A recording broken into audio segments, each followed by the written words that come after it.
شرک کی تعریف سے متعلق اکثر لوگ افراط و تفریط کا شکار ہیں، یعنی بے جا یا تو زیادتی کر دیتے ہیں، مبالغہ کر دیتے ہیں، جو شرک نہیں ہے اس کو بھی شرک میں شامل کر دیتے ہیں، اور بعض لوگ اس کو سمجھ ہی نہیں پاتے۔ تو اس لیے ضرورت اس امر کی ہے کہ اس کی جو متداول تعریف ائمہ نے کی اور اسلام میں جو ائمہ عقائد نے اس کی تعریف کی ہے تو وہیں سے سمجھ لیا جائے، کسی کا سرسری تبصرہ نہ ہو۔ یہ کہہ دیا جاتا ہے کہ اللہ رب العالمین کی صفات کسی کو دینا یہ شرک ہے، لیکن یہ بہت اجمالی تعریف ہے۔ اللہ کی صفات تو رؤوف الرحیم بھی ہے، اور اللہ رب العالمین نے خود حضور کو بھی فرمایا بالمؤمنین رؤوف الرحیم۔ اللہ کی صفت تو مولانا بھی ہے، انت مولانا فانصرنا علی القوم الکافرین۔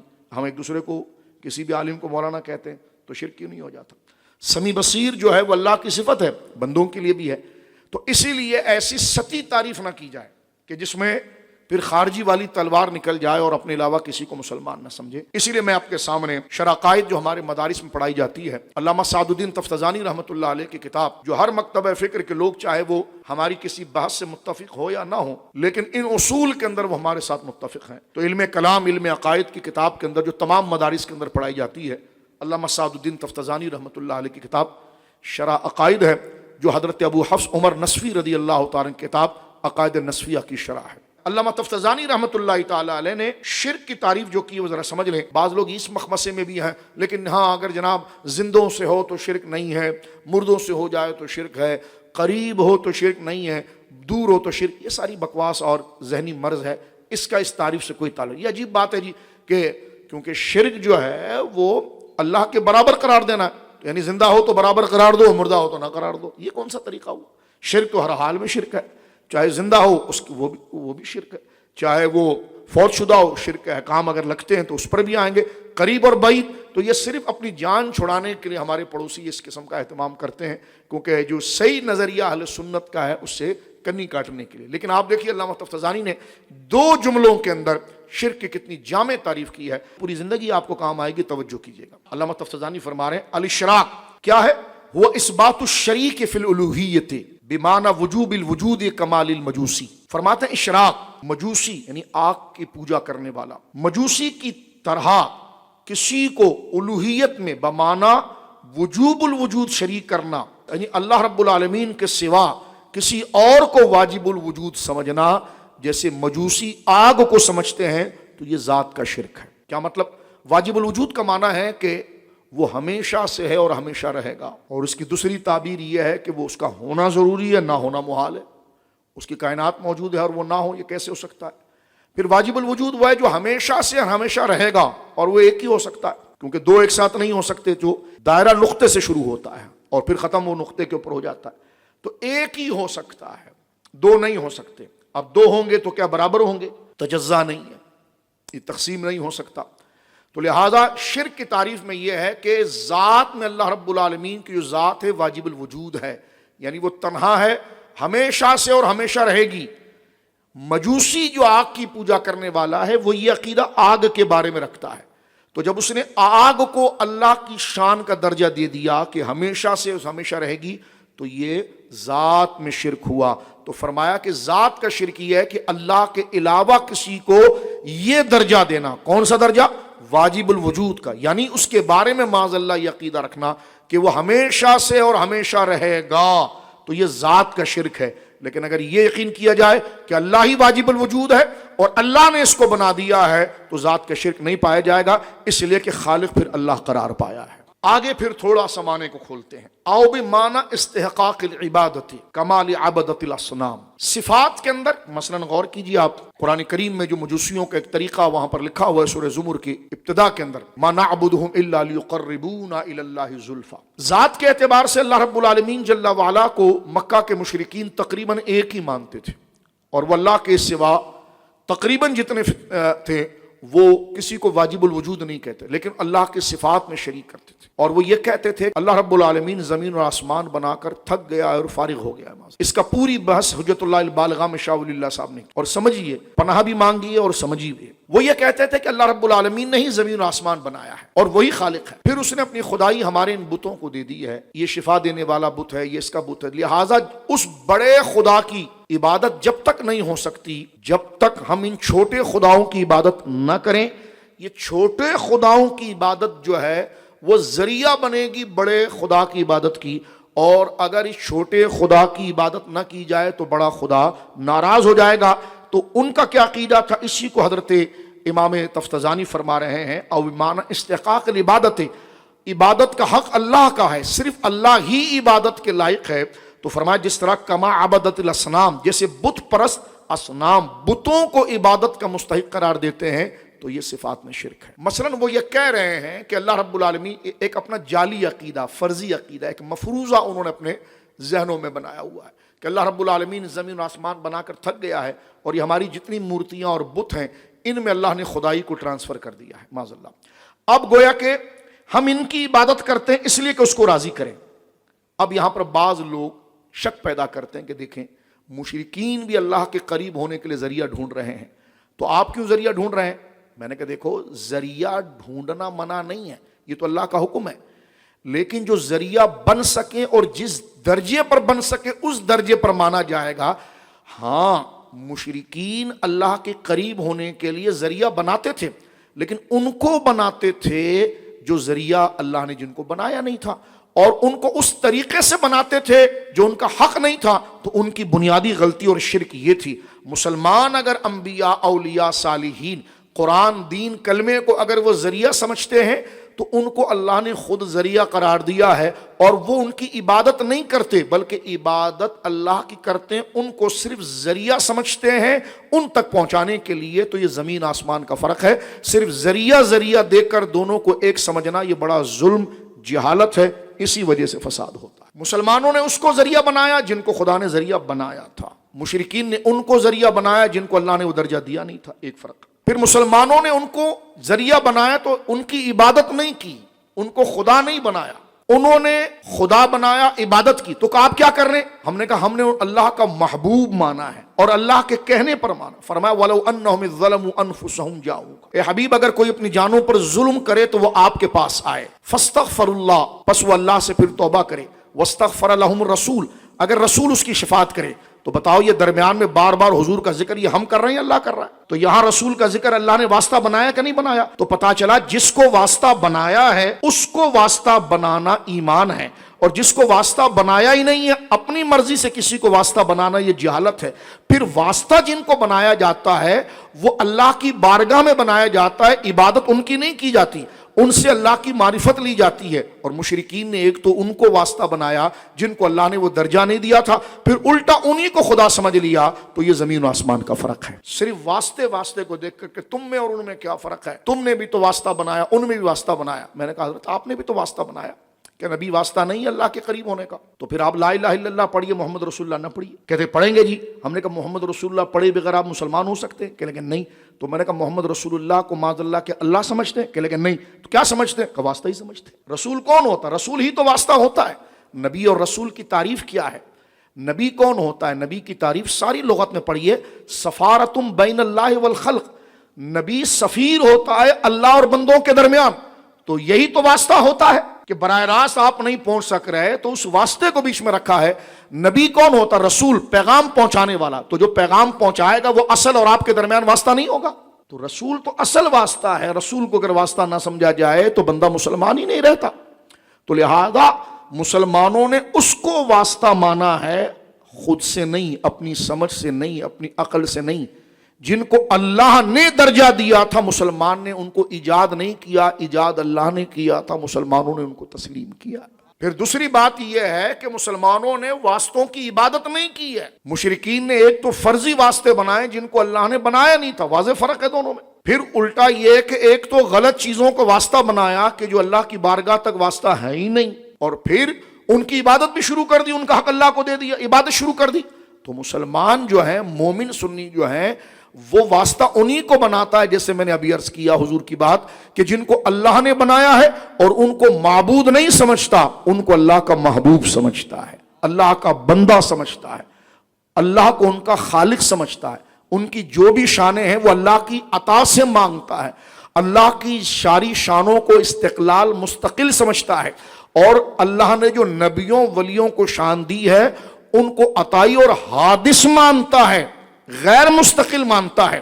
اس مخمسے پر تھانوی صاحب کو بھی آخری زندگی میں یہ بات سمجھ میں آئی۔ انہوں نے اپنی زندگی کی آخری کتاب بوادر و نوادر کے اندر اس مسئلے کو لکھا. جب ان سے سوال ہوا کہ مدد کہ اولیاء اور انبیاء سے مانگی جا سکتی ہے، انہوں نے یہ لکھا باقاعدہ طور پر بوادر و نوادر کے اندر. انہوں نے کہا کہ جس سے مدد مانگی جا رہی ہے اگر اس کو مستقل بالذات سمجھتا ہے، یعنی خود سے ہر چیز کا مالک سمجھتا ہے، مانا وہی آگے کہ واجب الوجود سمجھتا ہے، تو یہ بالکل شرک ہے. ہم نے کہا بالکل ہم مانتے ہیں، ٹھیک بات کی ہے. پھر آگے چل کر کہتے ہیں کہ لیکن جن سے مدد مانگ رہا ہے ان کو غیر مستقل سمجھتا ہے، یعنی اللہ کی عطا کے ساتھ سمجھتا ہے، تو یہ مدد جائز ہے چاہے وہ زندہ ہو یا فوت شدہ.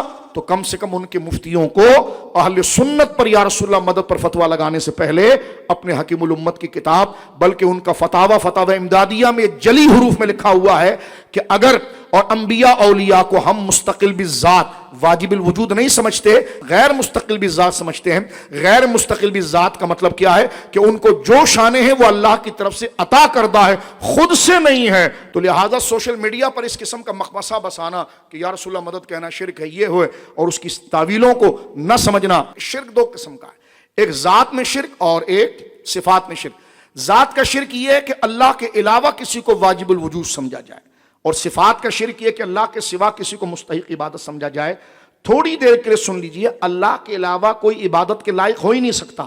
کیوں نہیں ہو سکتا؟ عقلاً بھی نہیں ہو سکتا، کیونکہ عبادت اس کی ہو سکتی ہے جو ہمیشہ سے ہو، اور وہی اصل محسن حقیقی ہو، مستقل بالذات ہو، وہ ایک ہی ہو سکتا ہے. تو جب اللہ کے علاوہ کوئی مستقل بالذات ہے ہی نہیں تو نہ اللہ کے علاوہ پھر کوئی مستحق عبادت بھی نہیں. رہا انبیاء سے محبت کرنا، یہ عبادت ہے. کیوں عبادت ہے؟ یہ نہیں کہ ان کی عبادت کی جا رہی، اس لیے کہ اللہ کے حکم پر ان کو محبت کی جا رہی ہے. تو اصل میں یہ اللہ ہی کی عبادت ہو رہی ہے کیونکہ اللہ کے کہنے پر ہو رہی ہے. بعض لوگ اس مخمصے میں لوگوں کو الجھاتے ہیں کہ واسطہ تو مشرکین نے بھی پکڑا، واسطہ تو آپ نے بھی پکڑا. میں نے کہا واسطہ تو آپ بھی پکڑتے ہیں. آج جب بخاری کی حدیثیں پڑھ دی جائے کہ حضرت عباس کے وسیلے سے حضرت عمر نے دعا کی تھی اور لفظ کہا تھا انا نتوسلو، ہم واسطہ بناتے ہیں، ہم وسیلہ کرتے ہیں. بخاری کی حدیث لکھ لیجئے گوگل پر، آپ کو کتاب الصلاۃ میں حدیث سامنے آ جائے گی. استسقاء کے انا، بے شک ہم، نتوسلو، ہم وسیلہ بنا. اتوسلو، میں وسیلہ بناتا ہوں، نتوسلو، ہم سب وسیلہ بناتے ہیں. تو حضرت عمر رضی اللہ تعالیٰ عنہ کے بارے میں ہے کہ انا نتوسلو، بارش جب مدینے میں نہیں ہو رہی تھی تو آپ نے دعا کرتے ہوئے اللہ کے حضور یہ جملہ کہا، یا اللہ انا نتوسلو، ہم ذریعہ بنا رہے ہیں، ہم واسطہ بنا رہے ہیں، بِأَمِّ نبینا، اپنے نبی کے چچا کو تیری بارگاہ میں، فسقنا، بارش دے، فیسقون، بارش ہو گئی. اب جب ان کی جان نہیں چھوٹتی تو کہ نہیں وہ تو حضرت عباس تو زندہ تھے. میں نے کہا زندہ مردہ کی بات نہیں ہو رہی ہے، بات ہو رہی ہے کہ واسطہ بنایا جا سکتا ہے کہ نہیں جا سکتا. میں نے کہا بیٹا سمجھ بات کس سے کر رہا ہے، ادھر سے ادھر نہ الجھا. بات نہیں زندہ مردہ کی نہیں ہو رہی ہے، بات ہو رہی ہے واسطے کی. آپ کہتے ہیں واسطہ بنانا کافروں کا طریقہ تھا. یہاں تو بخاری میں لکھا ہے کہ واسطہ جو ہے وہ حضرت عمر نے بنایا، اور لفظ کہا تو جان چھوڑا. نہیں وہ تو زندہ تھے. تو میں نے کہا زندہ واسطہ بن سکتا ہے؟ کہنے کہ بن سکتا ہے. تو میں نے کہا تم نے تو کہا تھا مشرکوں کا ذریعہ ہے یہ. کہنے کہ اللہ نے ان کو حق دیا تھا. تو میں نے کہا یہی تو بولی میں تجھے سمجھا رہا تھا، لیکن تجھے سمجھ میں نہیں آ رہی تھی کہ جن کو دیا ہے وہ واسطہ بن سکتے ہیں، جن کو نہیں دیا وہ نہیں بن سکتے. اور جو واسطہ ہیں وہ مستحق عبادت نہیں، وہ محبوب ہیں. اب آپ دیکھیں سورہ لقمان میں اللہ نے کیا جملہ فرمایا. فرما واتبع سبیل من اناب الی. چھوٹی سی بات، واتبع امر کا صیغہ ہے، اتباع کر. کس کی؟ من اناب الی، جانا اللہ کی طرف ہے. اللہ کیا فرما رہا ہے؟ واتبع، میری طرف آنا ہے. ہاں تو فرما اس کے پیچھے آ جا جو میرا ہو گیا ہے. کوئی پاگل بھی اس سے انکار نہیں کرے گا. یہ واسطے کا بیان نہیں ہو رہا تو کس کا بیان ہو رہا ہے؟ جانا چاہ رہا ہے اللہ کے پیچھے، تو اللہ کہہ رہا ہے واتبع، اس کے پیچھے لگ، اس کو واسطہ بنا. واتبع، اس کی اتباع کر. کون؟ من، وہ اناب الیہ، جو ہماری طرف رجوع لے آیا. تو مولا میں تو تیری طرف آنا چاہ رہا تھا. فرمایا جو آ رہے ہیں ان کے ساتھ جڑ کر آ. تو یہ واسطہ نہیں ہوا. یا ایھا الذین آمنوا اتقوا اللہ وابتغوا الیہ الوسیلہ، یہ واسطہ نہیں ہوا. صرف جان چھڑانے کے لیے کہا جاتا نہیں وہ تو زندہ. پھر زندہ مردہ کا چکر شروع کر دیتے ہیں. میں نے کہا زندہ مردہ کی بات بعد میں ہوگی، کم سے کم تم نے یہ تو مان لیا کہ واسطے ہوتے ہیں. پھر دیکھیں گے کہ زندوں کے ہوتے ہیں کہ مردوں کے ہوتے ہیں، وہ بات کی بات ہے بیٹا. پہلے یہ تو آپ نے مان لیا کہ واسطے ہوتے ہیں. کہ ہاں صحیح لوگوں کو تو واسطہ بنایا جا سکتا ہے. تو میں نے کہا یہی تو بولی میں تجھے 15 منٹ سے سمجھا رہا ہوں کہ جن کو مرتبہ دیا گیا ان کو بنایا جائے گا، جس کو نہیں دیا گیا نہیں بنایا. امام اہل سنت غزالی زمان رازی دورہ رضی اللہ عنہ کا ایک بڑا پیارا واقعہ ذرا سنیے. مشرکین بھی واسطہ بنا رہے ہیں اللہ کے قریب ہونے کے لیے، مسلمان بھی ہیں. تو مسلمان بنا نہیں رہے، مسلمان مان رہے ہیں ان کو بنا خدا خود رہا ہے.